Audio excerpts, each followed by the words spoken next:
Hello,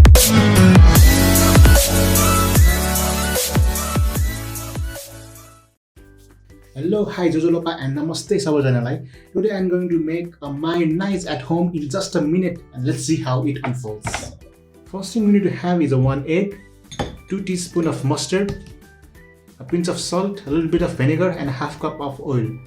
With these easy ingredients we can easily make this mayonnaise at home and having a hand blender is always handy. Now I'm going to crack this egg with a one hand action.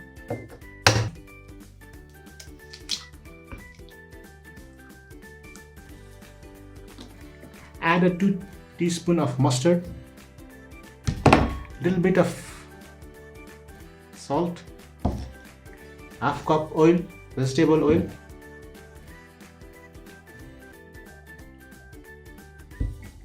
one teaspoon of vinegar, or you can add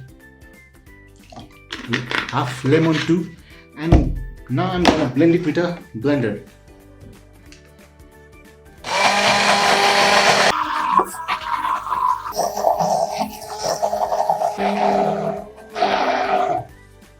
And here our mayonnaise is ready. Fluffy Duffy homemade mayonnaise is finally ready to serve.